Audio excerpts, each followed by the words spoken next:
Hey everyone, TY here. Just taking a break from editing the Antisocial podcast to let you know about an album of guided meditations I've been working on with Catherine from Akiko Yoga. Just head to akikoyoga.bandcamp.com to check it out. And now I'll throw it over to Catherine to let you know a little bit more about it. This course functions as an introduction to mindfulness, perfect for beginners who want to get into meditation. Come join us, breathe, and work on calming the mind and being in the present moment. Hope to meditate with you soon.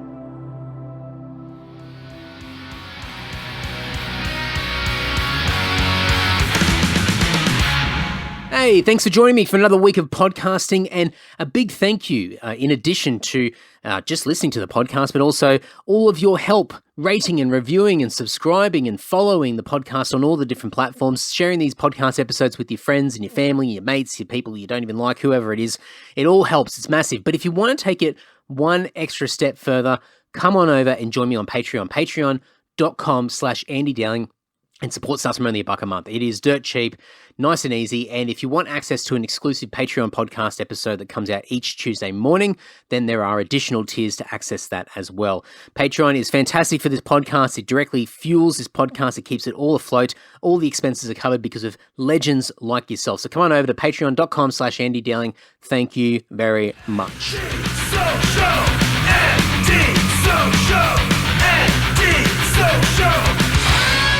Welcome to the Antisocial Podcast, episode 247. We're chugging away here, and this week's guest is Rebecca Lyons. Rebecca is an end-of-life doula. I think this is probably the first doula I've had on the podcast. I've had a death care professional in Emma Jane Holmes. I cannot remember what episode number that is, but go back and have a listen to that one. That's a really good episode.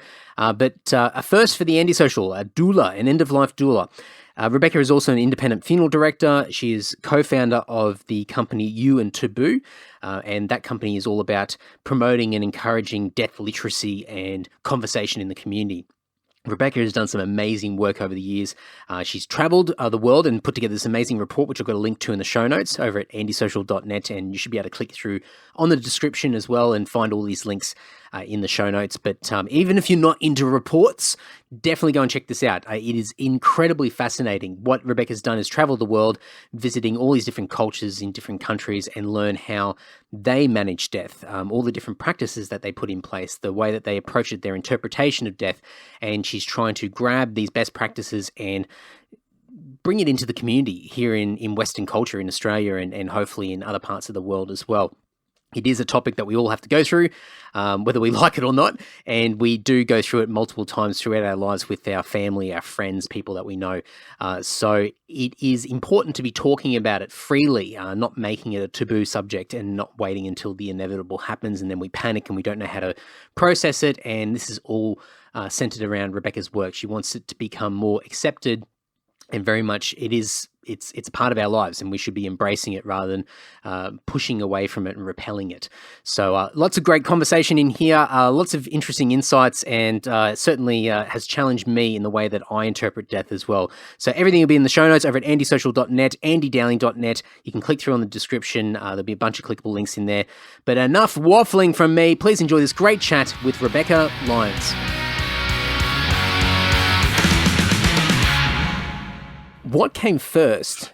Was it being a funeral director or being an end-of-life doula? I was a funeral director for a long time before I entered into the space of anything outside the scope of funeral directing. I started out in a funeral home in admin, and I moved on to doing what they call prepaid and pre-arranging with people. And then I went from there to funeral arranging, funeral directing. And by the time I actually left the funeral industry as a whole, I was the acting location manager for nearly 6 months. So I was sort of overseeing the crematorium. I was working in the mortuary by then, and still funeral directing, as well as sort of doing the logistics and the admin of, chapels and rostering and cars and all that sort of stuff. So I had a really good knowledge base of how it all worked. And I mean, I guess before we get into the doula stuff, what was it? What was it that attracted you? I mean, I know that the business that you run now, I mean, it's called You and Taboo, and it's exactly what it is. It still is a big taboo with a lot of people out there. What was it that sort of drew you to this industry? So in 2016, my partner and I were sort of having this conversation in the middle of a busy shopping centre on a Saturday afternoon, and we were discussing the bizarre thing of how many people would come into the funeral home in their sort of 50s, early 60s, and go, Mum or Dad has just died. We have no idea what to do. How does this work? No one's ever died. We've never been to a funeral. Like there was this absolutely transparent and obvious lack of death literacy in our community. And we go, how do we fix that? Like, how do we tell people what their rights are, what their options are, what choices they have, so that the sort of layers of trauma that can come with making uninformed decisions are reduced in our community. And that's where the idea of You and Taboo came from. And originally, I mean, You and Taboo is still our education advocacy arm of what we do. It's designed to create community conversation and make the idea of talking about death just another part of life. So we kicked it off 2016, Dying to Know Day, and we just held a big public meeting going, we're in the funeral industry, what do you want to ask? no questions off limits. Come along, ask, let's have a talk. Was that daunting, just to put it out there like that? It was actually liberating. Yeah. It was really liberating, and seeing the difference it makes. Like, I've done so many public engagements now in terms of speaking to, both in the medical community, nurses, medical professionals, allied health professionals, but also in community groups, and Lyons Club and senior citizens groups and University of Third Age, like Probus, all these sort of community groups who really want to know this stuff and the difference it can make to how they're going to approach their own mortality and their own end of life is really, really, it's incredible. Just what a bit of knowledge can do. What drew you to it though? Like right at the beginning, like to the entire industry. I mean, it's just not the typical path that most people would even consider. No, it's not. But death has always been a part of my life. I'm not one of those people who are going to get, I'm in my 40s now, but I'm not one of those people who's going to get into their 50s and 60s and go, no one's ever died on me. Yeah. I had a really traumatic death of someone. My first human death was when I was 8. And that was a really traumatic thing for me. When I was 14, a very good friend of mine committed suicide. And so that sort of stays with you when you're in your formative teenage years. Yeah. And then, an uncle who we were close to, he died as well, and his wife also took her life. So I've had sort of death as a presence in my life in various forms for a long time.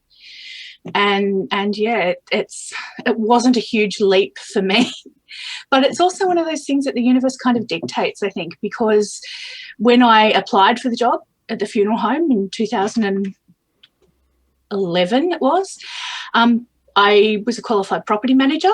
I got a Cert 4 in bookkeeping and financial services, and I'd had a history working for banks. Yeah, a bit different. So yeah, it couldn't have been more different, but it was the start of this path. And what happened after You and Taboo was that we saw the need. And so I was actually, within 6 months of the You and Taboo kicking off, I was made redundant from the funeral home anyway. And that gave me the impetus to go and get the doula training. And from there was a few experiences later, I realised I actually needed to hold funeral director accreditation here in Tasmania as well. So I'm not just a doula now, I'm also what they call a regulated business, so I'm authorised to handle human remains as a third party. I mean, yeah, just you quickly reflecting on some of your history, I guess it really could have gone in two dramatically different directions. You could have absolutely just done everything you could to repel yourself away from all of this, but instead you've you've dived into it, and there's obviously a bit of fulfillment that you're getting, and it makes sense. There's a link there where you can, you know what it's like to have to go through those things yourself, and now it's a case of how do I make it easier for other people when they're going through it? Because I mean, you're right. I think you said this before. I mean, we all go through death, and whether, you know, we all will do eventually ourselves, but I think we all sort of experience it in different capacities over the course of our life. And I mean, I went through one not too long ago, and just to watch how rushed things can be towards the end, like when we know that something's about to happen, and people not having that conversation, not having that experience, not understanding all the things that need to happen. And it just creates this extra level of panic and stress that potentially can be all avoided and mitigated. But it's because it's still such a taboo subject that people don't want to talk about it before it actually happens. And so it's like we'll just forget about it, pretend it's not a thing. And then when it does come, then it's a complete shock to the system. Yeah, and that's, I guess, part of the tragedy of it for what I've witnessed. And I think you're right, that's the point. So the way we do death now in the Western world, in Australia, it's sanitised, it's professionalised, it's medicalised, and that's for dying and death. And so when someone dies, you hand traditionally, well, conventionally now, what happens is you hand the person to a funeral director, and then it's this set of negotiations. You might say, you know, pick some coffins or choose some flowers. Do you want catering or not? Notices in the paper, 30 photos, three pieces of music. Like it's this kind of set thing. Yeah. And you enter into these negotiations, but it's not an empowering situation for people. And when someone dies, they can often feel powerless. The people who are left behind can feel powerless because they're handing all this stuff over and getting, a set of limited choices in return. So what I do, so I'm funeral director, but I don't run a mortuary. I don't run a chapel. I, empower people to look after their own in their own home. So the idea is that people no longer hand over the power to someone else. They actually become a part of that journey, caring for their person in life, in death as they did in life. And that then they're no longer victims of someone dying. They're actually actively doing for their person.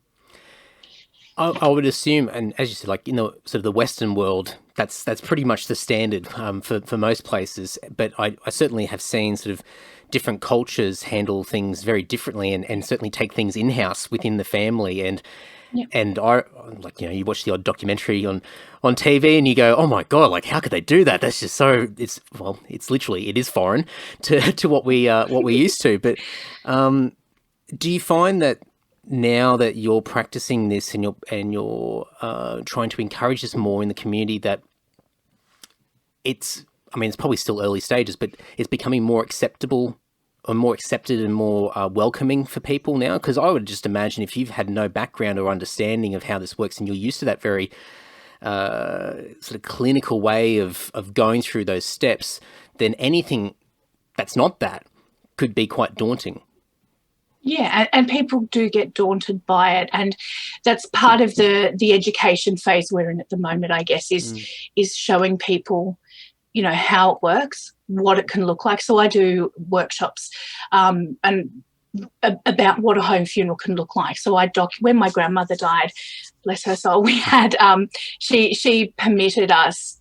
I said to her, I want to document how we look after you at home, and I want to teach other people. And she consented to that. So I have these beautiful photos of my grandmother and her sister, and I do workshops showing people what a home funeral can look like, and what, just to see what someone looks like after 5 days in the family home with no chemicals, no embalming, it's all sort of this natural kind of care. And the process that we went through, we painted, we had a cardboard coffin for her and we painted it, and we, those moments of bonding that what happens when you gather your tribe around to care for a person. And what it does, it creates this absolutely and very tangible difference in the grief and bereavement process of the people who live on. And that's the magic, that's the beauty of it. And that's what this process does for people. It gives them a very different way to experience their bereavement and move forward. And when you start talking about that stuff with people and you start deconstructing, when was the last time you went to a funeral? How did that feel? What would you like it? Would you like it to be different? Because, you know, the other thing to point out is that the standard funerals as they are now are exactly the right thing for some people. That's exactly what they want, and that's quite okay. But when you know, there are people who don't have a greater informed choice and want that, and for them, you know, there's something else. I guess the big thing is it's obviously education, so people are aware of it and they can feel okay to accept an alternative, but just to have those alternatives there in general, just to have all those options, so it's not just one path that you go down and that's it, and you just have to succumb to whatever the legislation is or the rules or the social norms. It's being able to sort of sit back and breathe and sort of go, okay, what are the paths that we can choose, and sort of, as you said, sort of that empowerment of the individual. But I mean, it's even just for you to explain sort of some of those scenarios of showing people and educating people, like what the body's going to be like in a few days, being at home, all those sort of things. I mean, for a lot of us, the stereotypical Caucasian Westerners that have had a pretty bland upbringing when it comes from a cultural perspective, I mean, that's a big learning curve. And it's brave. Yeah. But do you find it's brave for people to enter into that path? Yeah. Do you find that there's particular, and I certainly don't want to pigeonhole or sort of stereotype, but do you find that there's particular types of people that are drawn to these alternatives? Is it certain scenarios where it's probably sort of an older generation who are probably sort of already having a lot of time to sort of think about this and they're going through a slower process? Are you seeing something that sort of attracts certain people? Yeah, but on many fronts. So it, you know, in a lot of people's minds, it's the realm of the hippies. Yeah, I guess. And look, there is an element of people wanting a greener way of approaching their death. You know, we're really good in life about, you know, starting to acknowledge where we need to do better for the environment. We're pretty terrible at it in death. So there are people looking at that going, actually, I don't want a plastic lined hardwood coffin or whatever it is. So that's their in, but you've also got people who are making financial choices. Right, okay. Who you know, the DIY option is, you know, a third to half the cost of a standard industry thing.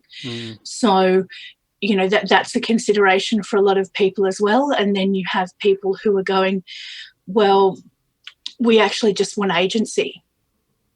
You know, there's a lot of talk now, and this is one of the things, I call it the Great Divide, because we've got sort of this agency of choice that everyone talks about now for dying.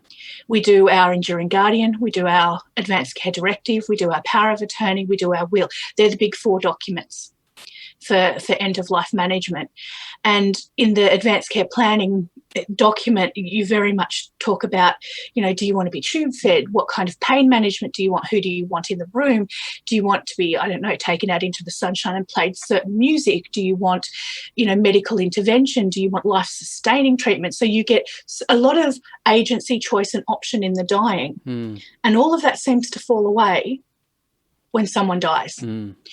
And there's people saying, well, if we get all of this choice before we die, what can we control after we die? Like, do I get a say in what happens to my body? Do I get a say in, you know, we know that we get to choose burial or cremation, and that mostly that will be adhered to, but it's actually your executor's choice.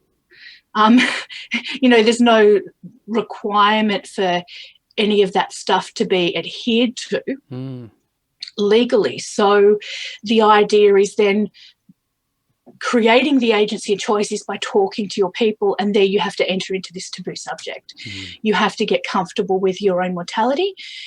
you have to then decide what it is you want, make some informed choices, and then start talking to your executors and your family and telling them what your wishes are and documenting them. And that's building this agency and choice for people.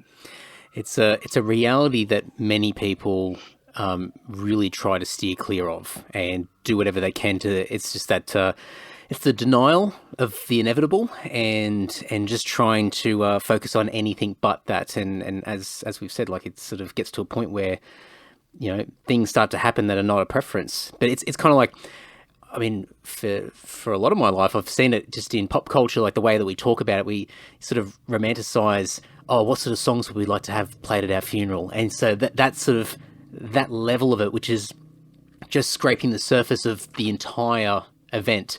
And I think that's about as far as many of us go, because it's sort of like this sort of romantic sort of thing. Oh, I love these types of songs and everything being played, and that's my representation of me and my life, and I want people to remember me by certain things, cues, music, etc. But I mean, really, it's getting down to the nitty gritty. It's the black and white of it, and it's making those really sort of direct decisions that can really be quite confronting and uncomfortable for people.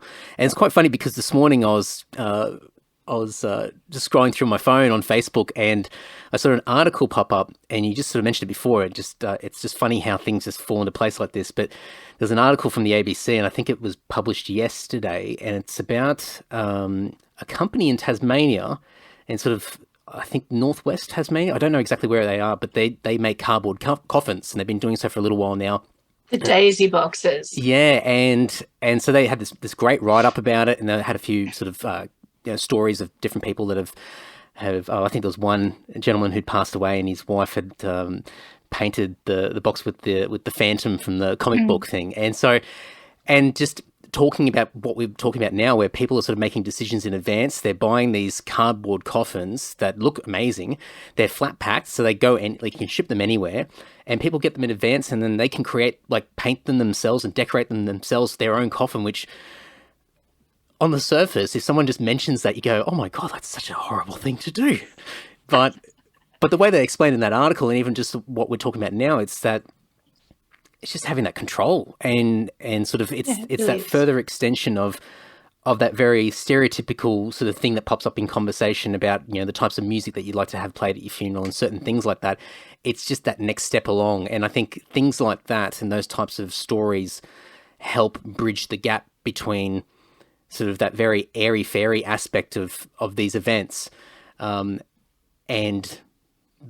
that reality, that factual reality of those really sort of, how do you want to be buried? Do you want to be buried? What sort of, like, you know, all those sort of those decisions that are made at death. So it's just. But there's also the times in between. It's like it's the difference between, I guess, a lot of people take an in to the death conversation through death as an abstract thing. Yep. Okay. Rather than death as their own mortality.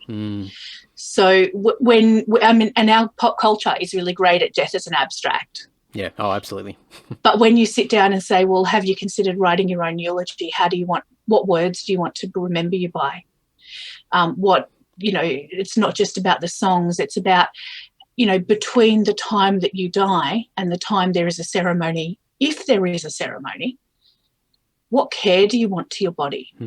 Do you want, like what happens in a traditional funeral home? Do you want natural preparation? Do you want anything invasive done to you? So when you start thinking about that stuff, it becomes really real. And that's that, you know, and because there is that in between time between death and ceremony. Sometimes it's days.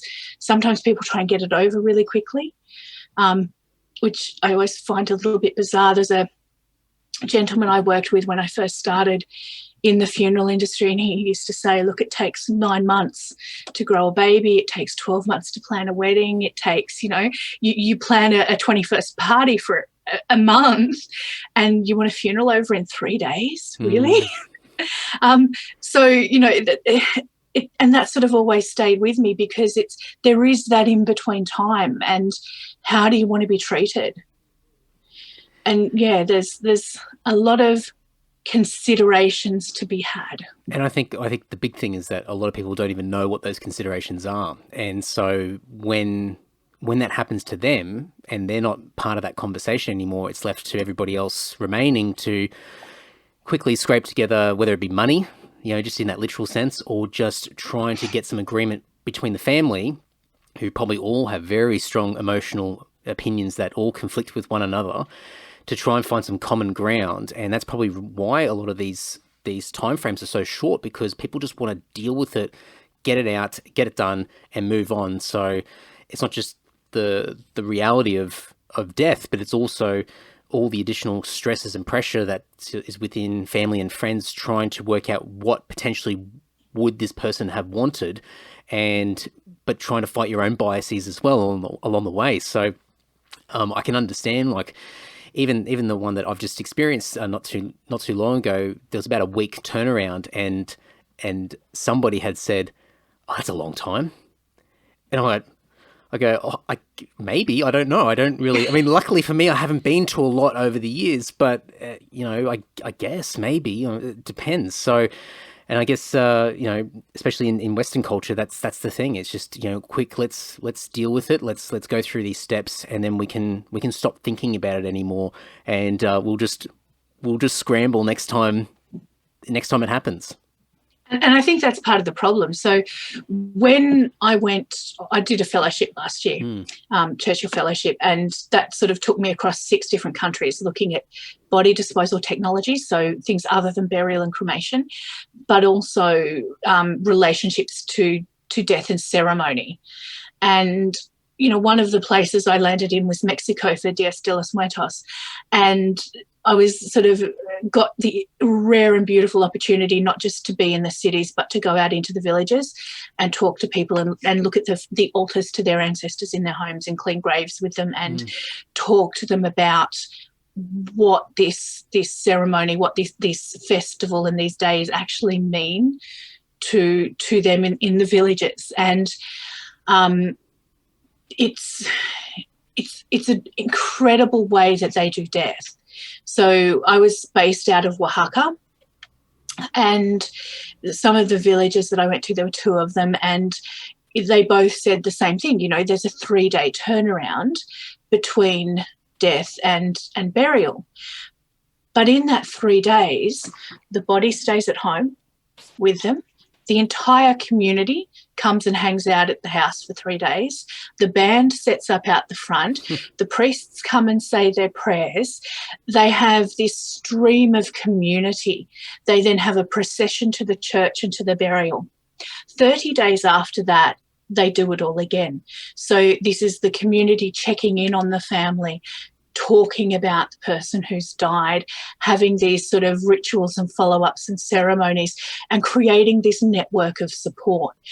It happens again 90 days after that. So what happens is you build these, yes, it is a quick thing, but there's an acknowledgement that grief and bereavement will continue, and the community support for those people is there, and we're missing that in the West. Yeah. And it's one of the things that we build with family-led funerals, with the home funeral idea, because what happens is you gather your tribe, and when you get all of the people who you know together, or a selection of them, to wash a person's body or to dress a person, what you're actually doing is creating these network of and bonds between those people that don't just go away. So one of the comments we get in the industry after funerals, like in the conventional sense, is, everyone disappears after the funeral. And suddenly you're alone, because there's this expectation in our community that the funeral's it, and then life goes back to normal. Only normal is never exactly what normal was. You have to find a new normal. And often in our society, you have to generally do that on your own or with a few close friends. And there's been research out of, I think it's Western Sydney University, saying that, most of us who are who go through grief and bereavement, we don't go to professionals. We go to our network of friends. And that can be lacking in today's society. So the idea of having something where those bonds can form and people can then check in on each other after the fact, it creates what is part of the compassionate communities for Australia. It's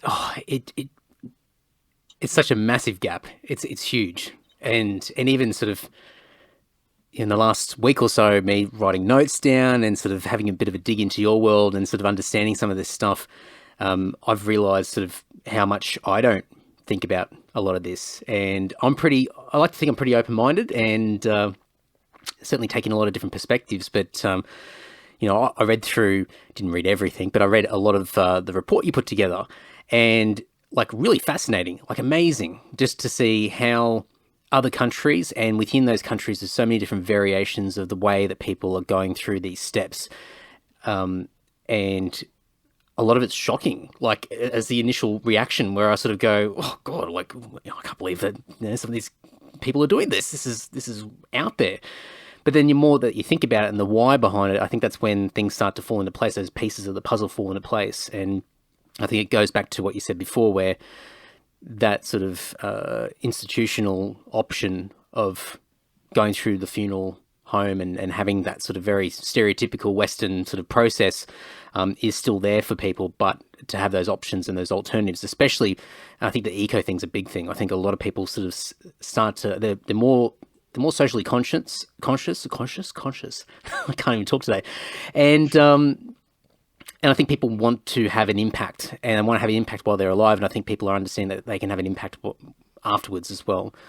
But was there? So I was going through, and I started writing a list of all these different ways that people are approaching this, and I ran out of room on my piece of paper. But I mean, for you that's had so much experience with this now, and you've been doing it for so many years, was there any of these that was just a complete eye-opener, or was daunting for you, or you found yourself challenged where you sort of had to go, okay, I need to really sort of take this in, because this is a complete attack, not an attack, it's probably not the right word, but an attack on my senses, or even just my thoughts of what I envisioned these processes to look like? No, I don't think I was challenged by anything in that way. I was excited by a lot of what I found and what people have come up with.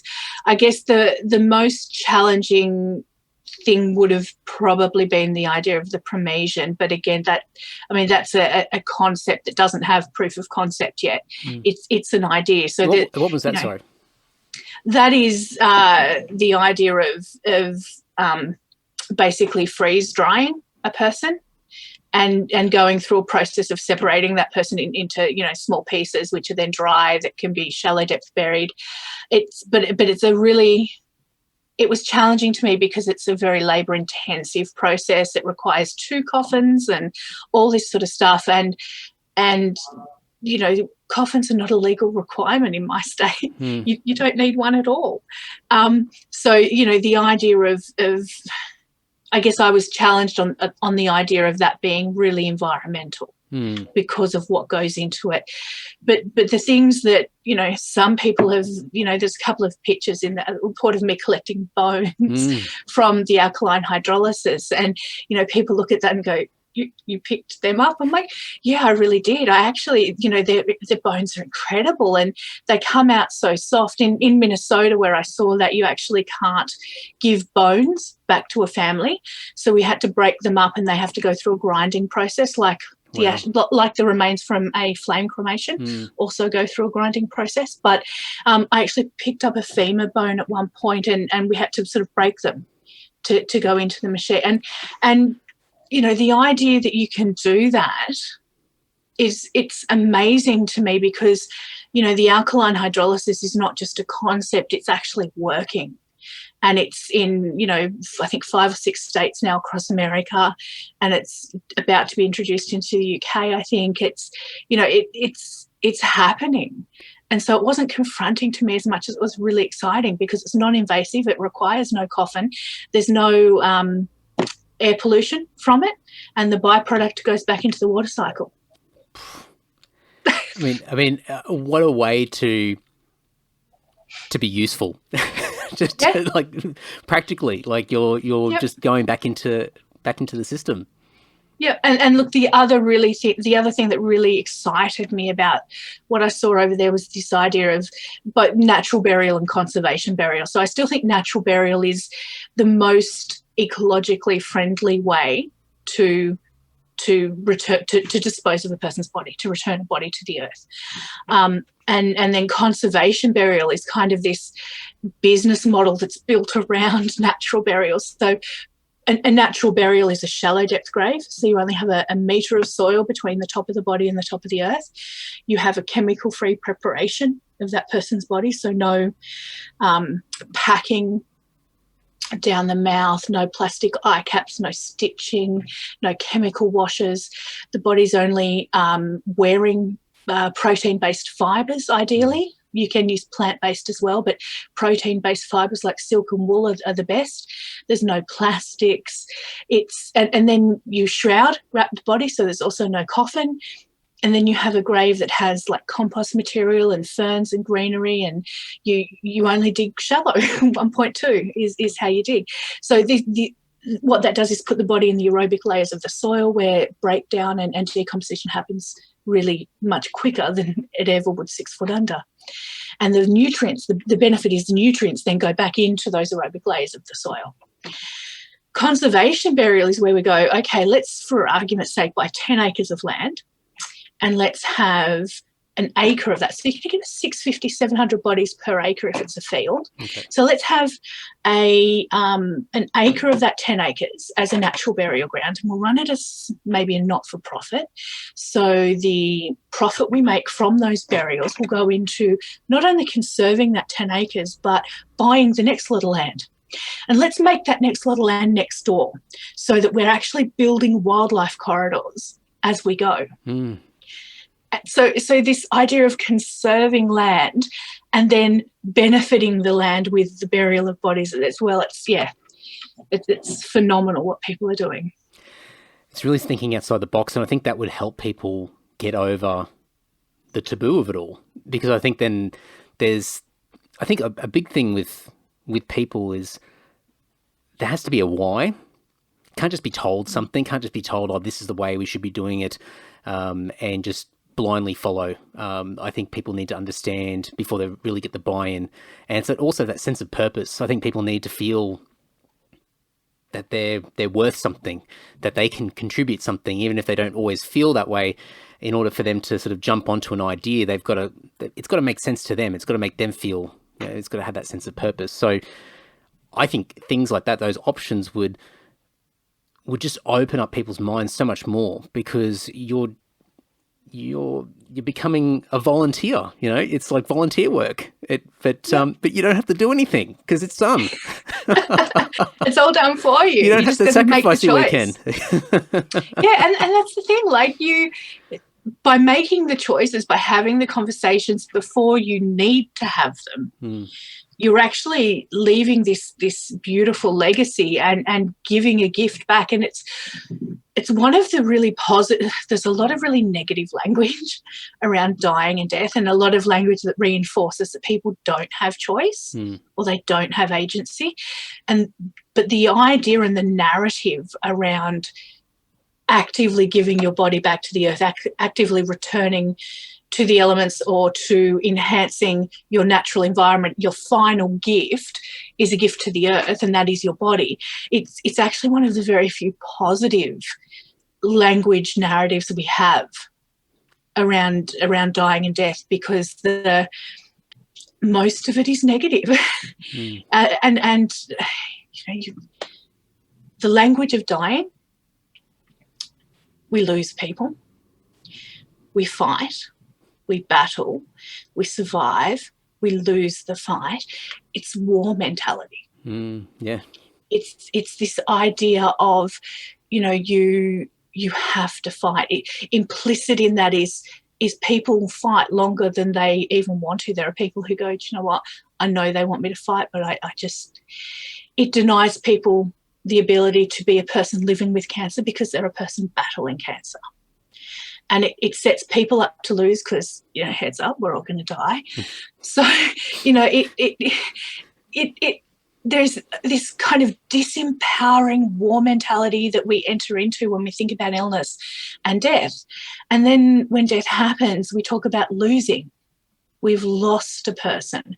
So, I mean, you know, the standard joke is, well, did you check the fridge? You know, because what do you do? Like, when you lose your car keys, you immediately go, I'm so stupid. I should have been more careful. Like, where have I put? So when you lose a person, there's kind of this implicit thing of, could you have done more? So we always try, and I try and steer away from all of that kind of rhetoric around death, because it's not, when you open the newspaper and you look at the death notice and it's passed away peacefully, passed away peacefully, passed away that's not always how it goes. You know, but we have this kind of standard rhetoric that almost masks the truth of what it is, and it's just another way we can be disconnected and avoid, and that's how it becomes a taboo, because we're disconnected from it.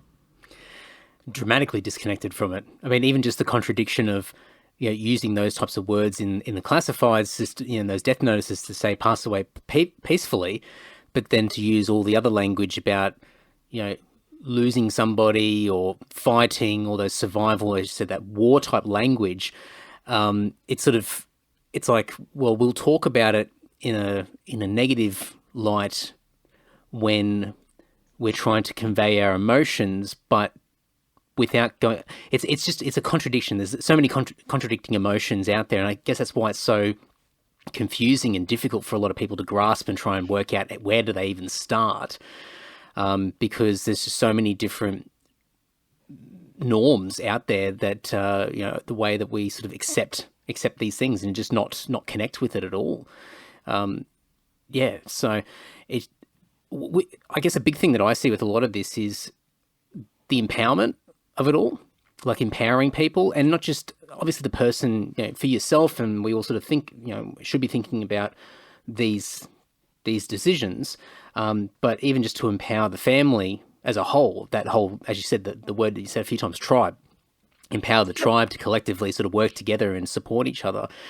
I mean, I'll make an adjustment if need be, but what's your thoughts on things such as volunteer-assisted dying and decisions when it comes to that sort of aspect? Because no doubt, as you said, even sort of one of those scenarios that you mentioned where somebody doesn't want to fight anymore, but they're sort of fighting, air quotes, due to the family or to this sort of resistance from death. A sense of duty. That's right.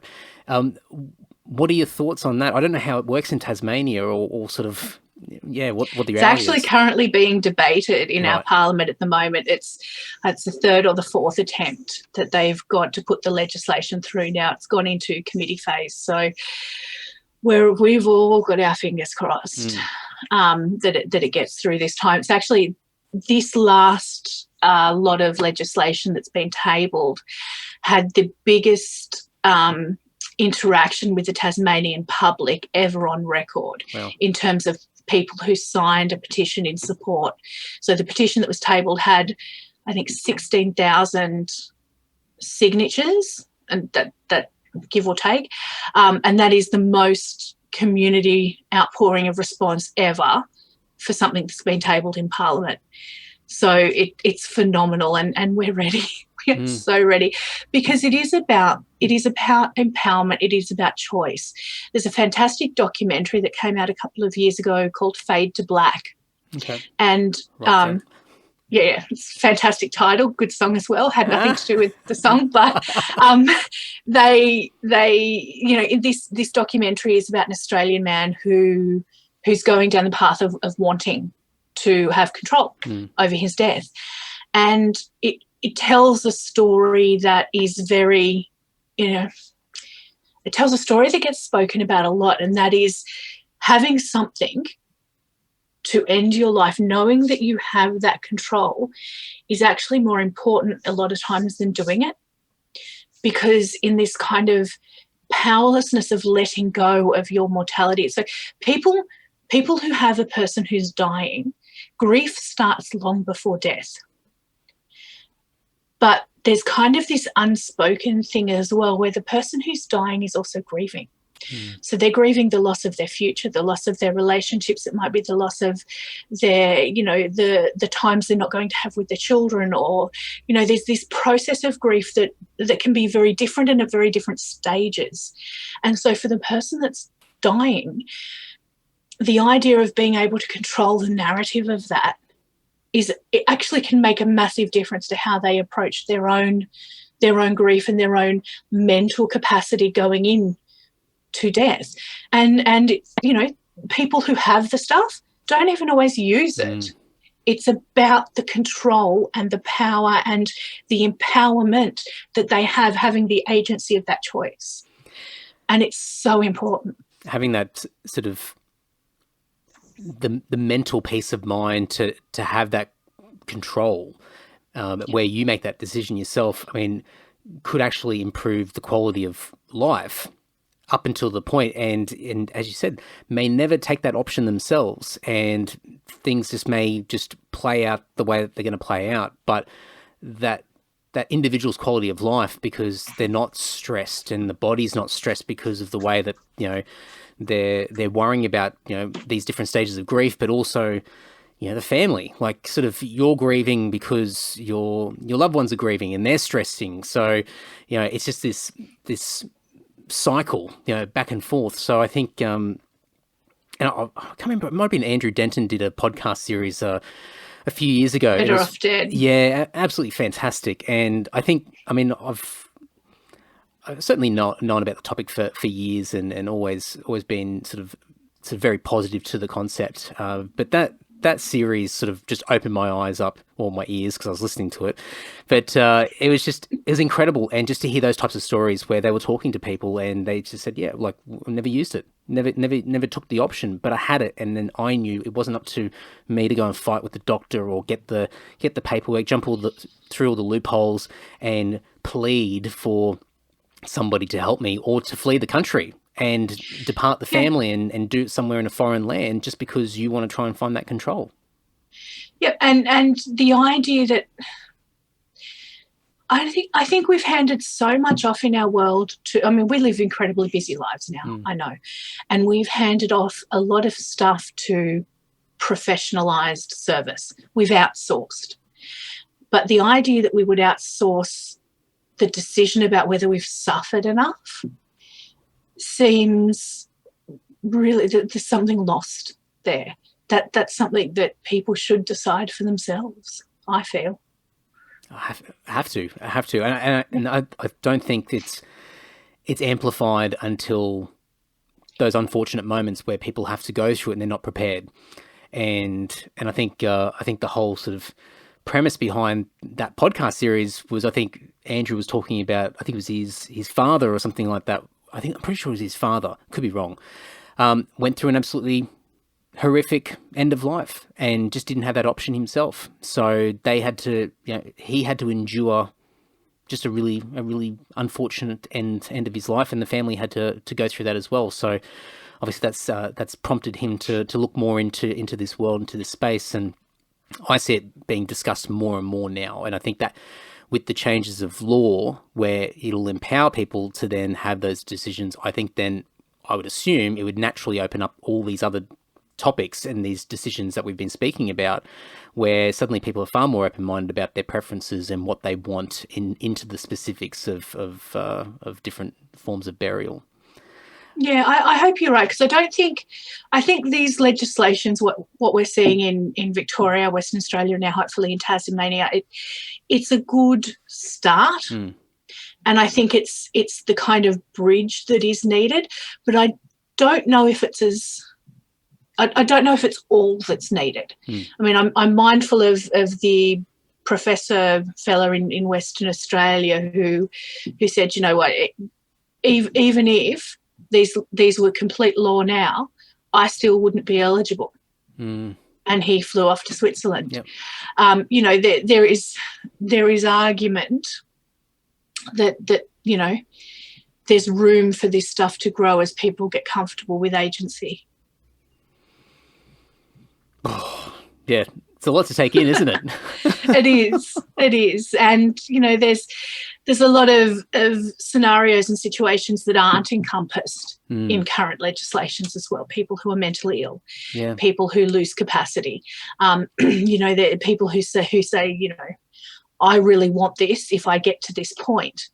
But when they get to that point, they no longer have the capacity to make the informed choice. That's right. So where does pre-consent sit? And there's a whole lot of other stuff that I think eventually we'll have to circle back to. Well, I think at the beginning of the report that you put together, you were talking about some sort of projected figures as far as what's going to happen in Australia and death rates as the population gets older. I would assume if you're just looking at, and I'm oversimplifying this here, but just looking at the two main sort of traditional options that people have now, where you sort of just go a very traditional burial, or you go down the path of cremation. And obviously there's a lot of nuance in those areas, but with those two options, neither of them are overly eco-friendly. They've both got pros and cons in some respects.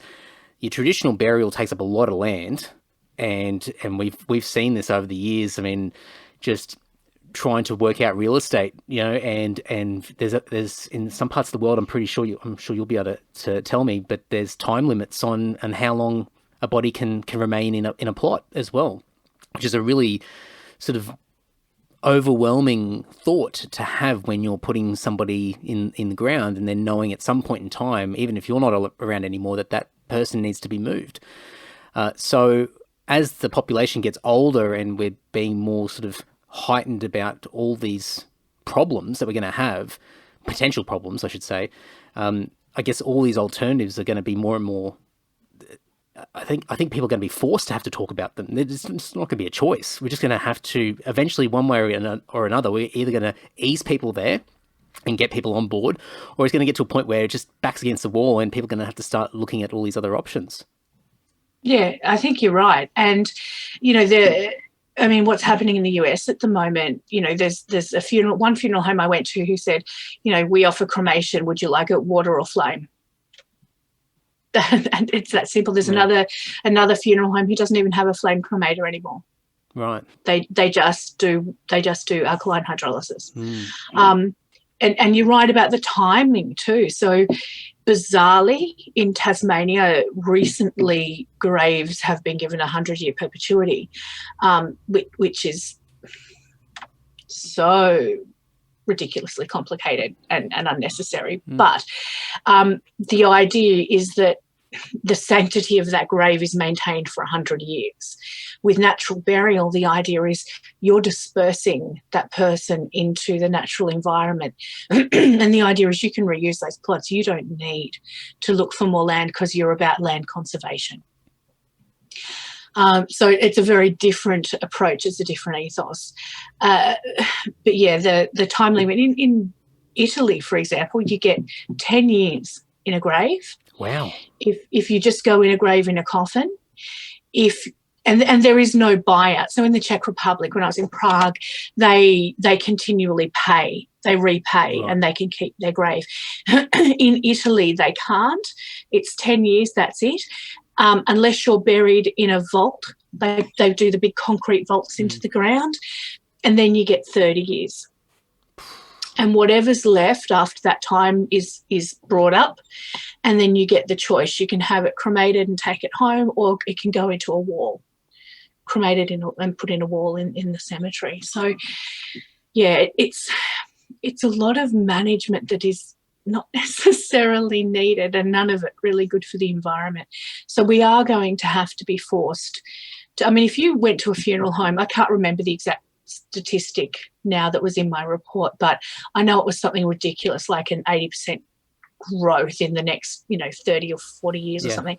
If you went to any funeral home and went, how are you placed for an 80% growth in your market share in the next 15 years, they'd be like, what? No way. There is not many funeral homes that would actually be able to take that on, if any. And so the idea is that we're going to need new approaches. And I think for me, death is going to have to move back into the home. and then what we do with our dead, what the way we farewell that person. I mean, a funeral is essentially the ritualized disposal of a person's body. You have to do something with that person's body. And the funeral and the ceremony, or whatever the ritual is, it might be, you know, friends gathered around a kitchen having a drink and a yarn, like whatever that ritual is, or that ceremony, that's how you come to terms with what needs to be done. It's part of that farewell and that goodbye. And so what we do and the decisions we make around that are going to have to change, just purely based on volume. I mean, obviously the eco thing, it just makes the most amount of sense, and that's my own preferences and bias that's in there, and it just logically seems to make the most sense as far as that sort of natural going back to the earth and having some impact, positive impact, but also freeing up space so that somebody else can use that same space that I've used several years or however long it takes prior. But you saw so many different methods out there. What were some of the more creative things that were just a little bit ingenious, like the way that they sort of decided to celebrate and I'm just trying to think of the right word, I think you used it before, but sort of deal with the body, like, you know, utilize the body. Yep. I love what they've done in the community in Crestone, in the Colorado Rocky Mountains, 7,500 feet above sea level, and they have this town of like, I think it's 160 people in the town, and there's 1,600 in the district. There's no police force like presence there. There's an ambulance, but there's like just this town of incredible community capacity. And what they've done is create their end of life project. And it's in parts, so you have and teams. So in a district of 1,600 people, they've got 175 volunteers. Wow. Like that's huge. And their volunteers range from people who will care for someone when they die, from a person who will coordinate funeral arrangements, a person who will deal with the coroner to get the certificates. They have a care of the body team. And then they have two teams that look after the pyre. Right. So you register with the End of Life Project, and they have an outdoor community pyre. So that's how they do an outdoor cremation. And all the community gather. There's a team that looks after the fire. There's a team that collects the ashes and the bones at the end. And it's people looking after people. And in terms of capacity and the network that builds between those people and the way they're supported through their grief and bereavement, it's phenomenal. It was an incredibly impressive group of people to speak to and interview. And I was actually lucky enough that the 4 or 5 days I was there, I stayed with the man who'd kicked it all off. And the capacity and the desire to do for other people is, that really impressed me. I think also having people having designated roles as well. So it's not just the pressure of a very small team that has to deal with the front to the back of the entire process and have to be sort of like a jack of all trades. You can have people that really become passionate about their stage in the process and become really, really good, become experts. Yep. And so then that just takes the pressure off everybody. And when somebody or a family has to go through this process, then they've sort of got that peace of mind knowing that there's going to be multiple people along the way who are just absolutely awesome at what they do. I mean, how brilliant would it be if every town and community knew there was someone to call on? It's a beautiful model of just, you know, looking after each other. The other thing that is a reality that is happening that I'm excited for is the recompose, which is essentially human composting. Right. Yep. It's been through its proof of concept. It's proven to work. It's been legislated to allow it to happen, and it kicks off next year. in Washington State, in Seattle, I think. And the idea is it's urban death project. So it is making essentially the process sort of similar to the process of natural burial, but in an urban setting. So what happens is, the body goes into a pod. The pod has like a compost material in there, and it takes 30 days for the body to break down, and that includes bones, teeth, hair, like everything down into a compost you can then take home and put on your garden. Is that, and sorry, because I've seen a concept many years ago, and I've referred to this a bunch of times on the podcast, that people that listen all the time will go, oh, yeah, here we go, Andy's going to try and explain this. But is it that one concept that's been around for a few years, where it's almost like a water tower in a way, where the bodies are placed on the top, and then they sort of go down to the bottom of the tower, and the bottom of the tower becomes more sort of the compost as it goes through each of the stages? I know that might have been an initial concept that people were looking at. Yeah, I think they've moved on from that. Right. Okay. So I think they are connected. I remember the visuals of what you're talking about. What they've ended up with is a very different to that. They're individual pods, and they look like a honeycomb. Right. Okay. And the person just goes into the pod, and 30 days later. I think it cures for 2 weeks after the 30 days, but within 30 days, the entire body's broken down. There's no DNA as such left at all, and it's value adding. And the other beautiful thing they've done is a deal with, I can't remember the name of it. There's some local forestry regeneration project going on in that area. So for families that don't have the capacity to take the compost home, they can donate it to the regeneration of other sort of native and forest spaces.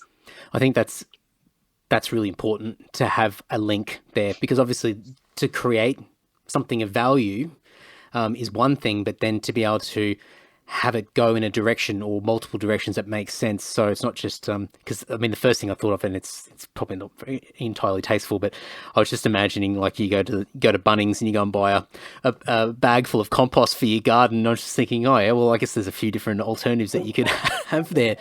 But for this, it's like, obviously it's if the family's got the option to take it home and then use it to plant something of significance and it's symbolic, and there's a nice sort of narrative there that makes sense for the family. But the alternative is that it goes to a bigger project and it has a bigger impact on a larger scale to something that's going to impact a lot more people, not just the immediate families. So, and I think that's probably what makes it a little bit more socially acceptable as well. Yeah, and look, it's in a lot of ways a nicer idea than what, the idea of burying people's ashes at the bottom of trees and things like that. I mean, ashes are notoriously bad for trees. If it's a small enough tree, you could potentially kill the tree. Big trees, ashes will grow around. So the roots of the trees will grow around the ashes. And because when you put ashes in the ground, what you end up is basically like concrete. It's a solid lump if it's all done in one spot. So we always say to people, if you're going to put ashes in the garden or whatever, you dig it doesn't have to be deep, but you dig a trench and you lay them out, and you're at least a metre from the roots of anything.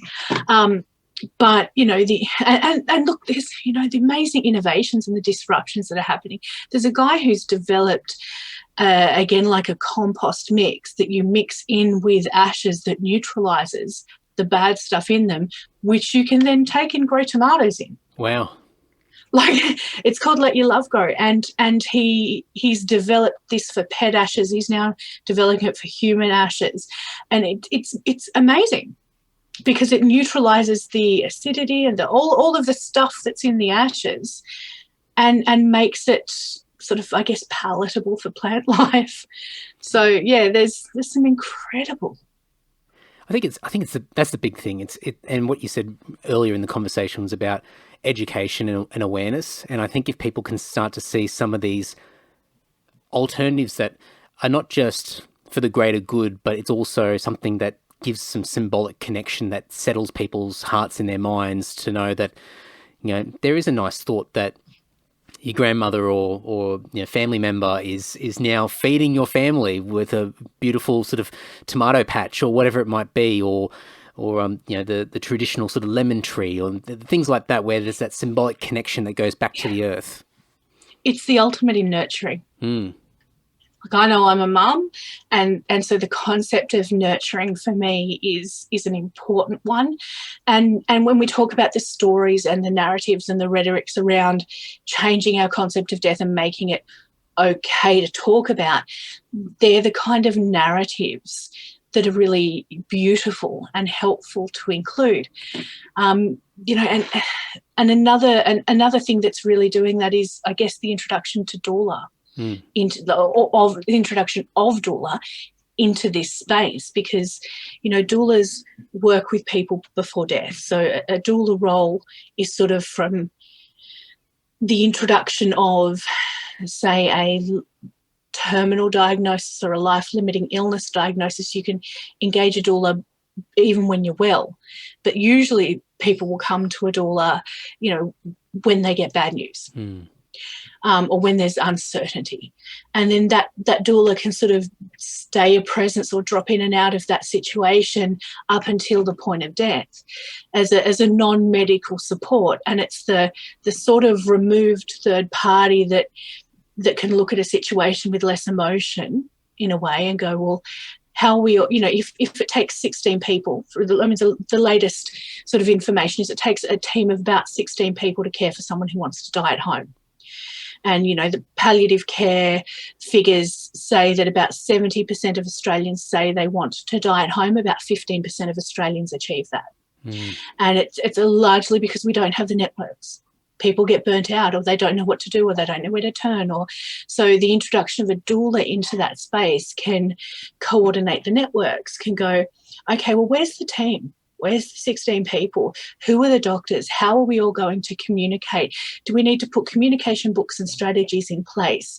Who's going to feed the dog and collect the mail? And who's going to be there overnight? And who's going to, sit vigil for the family so the family can get sleep? And, so there's all of this stuff that a doula can do in the space, which, as a community, in the current Western world, we've lost that. Death is community knowledge, and it always was. In the last 100 years, we've lost 5,000 years worth of knowledge about caring for our dead because we've handed it over. But prior to handing it over, the idea of a doula, this is stuff we always did for each other as community-based caring for our people. And it's been the more modernised world that's fallen away. But bringing doula back into this space is, it's got a new word, and but it's what we always did. And it's coordinating care, and it's building capacity and networks for people to look after each other. And it's a fantastic it's a palliative care specialist, and he says that death is a social event with a medical component. I like that. And that people should remember that. Yep. and it's so true, because, a lot of people, the majority of people who are dying, they don't need specialist medical care. They need their community, they need their family, they need their friends, and that's where the capacity will lie. Are doulas, I mean, for me, I'm not familiar with them at all, apart from sort of seeing it sort of pop up in different parts of pop culture, sort of overseas, probably just seeing the term sort of in other cultures. It's not the right way of describing it, but what's the coverage like in Australia when it comes to doulas? Is there some presence in all states and territories? Is it something that it still needs to be? Obviously, there needs to be more people doing it, but are there options readily available for most people out there in Australia? Yeah, look, there are 4 lots of training that go on in end of life in Australia that I'm aware of. 2 of them are doula specific.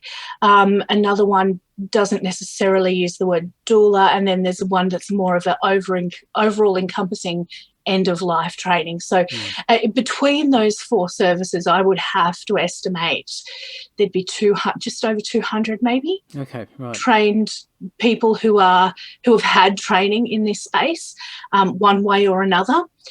Not all of them, and probably not even the majority of them, are actively working as doulas. But by people doing the training, what happens is when someone they know is dying, they're a skilled person in that space who can go, right, well, let's look at this, or let's think about that. Or so even if they're not actively working in it, they're still out building community capacity. And I think in Australia we're still very much in this education phase where, you know, I don't know how many people are in Australia, but to have 200 odd people out of the entire population of the country, it's not a huge percentage, right? No. So we're still out there building the levels of death literacy in people and working really hard to do it. So it's definitely something that's got capacity, and it's something that's growing. I like the idea, and I don't know if, forgive me if I'm oversimplifying it, because I have no idea what all the training comprises of, but it reminds me of people getting their first aid certificate and sort of having to refresh that every once in a while, and you may never use it. You may not even get it because you're in a workplace where you need it. It might just be a really good thing to have as a bit of peace of mind, and to go down a path of having more sort of education around death. As you said, like, a lot of people out there may never need to practice it on a regular basis, but when these events arise, then there's more and more people in the community that have that mentality. They've got that experience, they've got the awareness to be able to then go into action after that. So, and I would assume that there's quite a bit to training and getting qualified, etc. But I like the idea of just people just having it in their toolkit, you know, just for whenever it occurs. Yeah, and look, there's no overarching oversight into doula training. There's the Australian Doula College, so you can, if you jump through certain hoops, be a member there. But not all doulas are. So there's no sort of one regulatory body, I suppose, because they are non-medical. It's not about sort of specialised skill as much as it is being able to look for cues, being able to know what things are helpful at those times, and having, you know, working on your own capacity to sit with someone who's dying and doing legacy work with them. Like, is there anything you'd like to say? Would you like to write letters for people? Would you like, you know, there's a whole bunch of emotional capacity required to do that work. And, you know, the different trainings can focus on that as well as the practical, because it's very much a case of you leave your baggage at the door. People, you meet people where they are and you become their advocate. You don't have to agree with it. You just have to go, if that's what you want, I'm going to help you make that happen. It's like continuing to improve people's emotional intelligence and even just have more sort of self-awareness and be more compassionate and understand, as you said, those cues. You probably find that just anything in life, like just people around you, you're not even in a situation where somebody's sort of at the end of their road. It's a case of being able to sort of find those cues in everyday life, you know. And I think that makes people better people. So it does, and it makes people better supports for other people as well. The amount of people who have someone die that say you know, no one talks about it, or no one says their name, or, you know, it's knowing that it's okay to say to someone who is grieving, you know, I'm here for you. If you would like to talk, I'm happy to listen. What would John have thought about that? You engage in conversation, and support people in a way that doesn't make them feel invisible. It's a whole bunch of that emotional capacity building that is the knowledge that, you're right, makes us better humans. I've got a lot to think about. Well, look, I'm keeping on the time. If people If people just want to scrape the surface and even just get used to sort of thinking about this a bit more, are there sort of go-to places? I mean, of course, I'm going to link to You and Taboo. I think it's youandtaboo.com. And there's a whole bunch of resources on there. There's some really good FAQs, by the way, like really good stuff that sort of just got me started and thinking a little bit differently. But what do you recommend? Like, what do you recommend for people who just want to dip their toe in and just get used to sort of being comfortable about it? Yeah, so there's, I would say, look for a death cafe in your local area, and you know what, a lot of them are online now. So you know, drop in online to a death cafe, because death cafes are brilliant in that they're agenda free.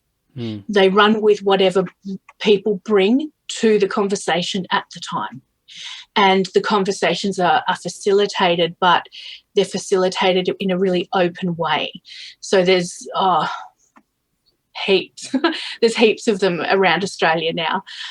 The other thing I would say is I've recently become president of the Natural Death Advocacy Network across Australia, and we are sort of revamping that a little. But we've got, you know, there's I think 85 members now, like people who are involved and wanting to connect with each other in terms of, you know, looking at how this space works and what can be offered in local communities. So, you know, there's groups and networks now. Check out the end of life training. As I said, there's 4 different lots of training. So go and search them out and see what resonates with you. Talk to the people who are running them. Everyone who is in this space is really accessible.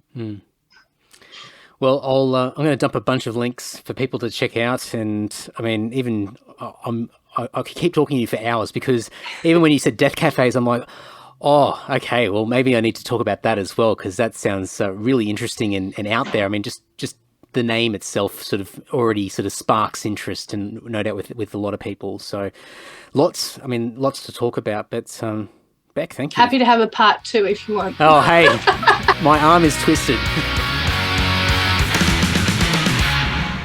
If you want to learn more about the life of an end-of-life doula, or anything in this space, or even just anything in Rebecca's world, you can go to the show notes over at andysocial.net, andydowling.net, and you can click through in the description of this podcast episode, and there'll be a bunch of clickable links. I'm going to put stuff for You and Taboo, which is youandtaboo.com. I'll also have some different affiliations and resources that Rebecca's associated with. I'll have some training links as well. If any of you feel motivated or inspired to upskill yourself and just learn some skills that will help you when this happens around us, then there's certainly some amazing links in here that can help you sort of build that skill set and get you some more awareness on the topic of death, which is something we've all got to go through. So go and check it all out. youandtaboo.com, andysocial.net, andydowling.net. Nice and easy. Before we wrap it up, as always, I keep plugging it because I love it. patreon.com/andydowling. Thank you so much to all of the legends who have been a part of this podcast journey with me over the past 5 years, but in particular over the past several months with Patreon. The money that I'm generating from Patreon, which is amazing, has helped support this podcast with covering the cost of editing, website hosting, podcast hosting, the gear, just replacing things, updating things. And it's also helping me come up with all these new ideas to expand the podcast and make it bigger and better. So it's thanks to you guys. You're supporting it. You're making it happen over at patreon.com/andydowling. And a big thank you to the legends in my social circle, which is my $10 tier. Social circle. I would say it's my top circle, my top tier, I should say, but it is not anymore, and I'll get to that in a moment. But a massive thank you to the social circle. They include Andrew from Perth, Mick G from Sydney, Ash from Deniliquin, Dan from Dapto, Rod from Rayleigh in North Carolina. We also have Patrick from Canberra, Liam from Brisbane, Chris from Sydney, Brendo from Leeton, Tim from Canberra, and James from Brisbane. And I must make a slight adjustment, a slight correction. Patrick from Canberra, not to really put him on the spot, but he has decided to up his pledge, his support to $20 a month on Patreon. I put a cheeky little $20 tier on there. you don't get anything apart from just the validation that you're helping little old Andy with his little old podcast and slowly building his empire. And Patrick has decided he's going to step up to the plate, and he is supporting with $20 a month. So thank you so much, Patrick, for that. That is absolutely huge. And by all means, folks, if you haven't looked at it yet, support starts from only $1 a month. It's dirt cheap. So a massive thank you to everyone who signed up for $1, $5, and of course the 10 and 20. Go and check it all out over at patreon.com/Andy Dowling. But that's it. A podcast in the bag. Another one to add to the long list. We're at 247 episodes now, getting closer to that 250, and lots and lots of fun stuff to come. Next week will be a musician, an international musician, for at least, for my Australian listeners, and somebody that you'll know, or at least you'll know one or two of his songs, possibly. So I'll leave it at that. Before we wrap it up, liking, subscribing, reviewing, all that sort of stuff helps the podcast. It's massive. And keep sharing these episodes around with your friends and family, in particular this episode. I think this is a really important episode. So I'd love for people to be sharing this one out to more and more people so there's a bit more awareness in the community about the topic of death. But that's it. Another episode done. Thank you so much. Until next week, take care and ta-ta.